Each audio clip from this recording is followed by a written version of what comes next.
नमस्कार. India star one न्यूजमध्ये आपले स्वागत आहे. अवैध मुरुम वाहतुकींवर महसूल प्रशासनाची धडक कारवाई. 3 ब्रास गौण खनिजासह डंपर जप्त.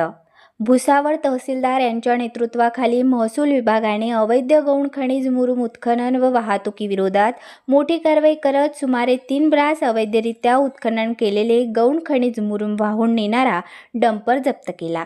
या कारवाईमुळे अवैध उत्खनन करणाऱ्यांमध्ये खळबळ उडाली आहे. मिळालेल्या माहितीनुसार MH19 CX 6711 क्रमांकाचा डंपर तडवेल परिसरात अवैधरित्या गौण खनिजांची वाहतूक करत असल्याची माहिती महसूल विभागाला मिळाली होती. त्यानुसार महसूल पथकाने सापळा रचून वाहन अडवले. तपासणी अंती वाहनांमध्ये सुमारे 3 ब्रास गौण खनिजांचा अवैध साठा आढळून आला. या प्रकरणात आरोपी चालक सतीश गोपाल कोळी राहणार वजरखेडा यांच्याकडून वाहन ताब्यात घेण्यात आले असून डंपरचा मालक अनिकेत इंगळे राहणार वजरखेडा असल्याची माहिती समोर आली आहे.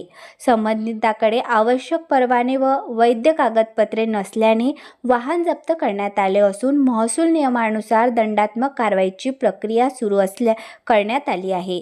ही कारवाई भुसावळ तहसीलदार नीता लबडे यांच्या मार्गदर्शनाखाली वरणगाव मंडळ अधिकारी रजनी तायडे, पोलीस उपनिरीक्षक जयंत साहेब तसेच महसूल व पोलीस विभागाचे कर्मचारी मनोज म्हस्के, सुधाकर शिंदे यांनी यासीन पिंजारी, प्रशांत ठाकूर आदींच्या उपस्थितीत पार पडली. महसूल प्रशासनाने स्पष्ट इशारा दिला आहे की अवैध उत्खनन व गौण खनिज वाहतुकीला कोणतीही मुभा दिली जाणार नाही.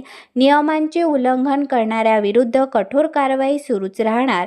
गौण खनिज माफिया अनिकेत इंगळे यांचे ओझरखेडा धरण परिसरात JCB मशीनच्या साहाय्याने रात्रंदिवस बेसुमार उत्खनन बेकायदेशीर चालू असते.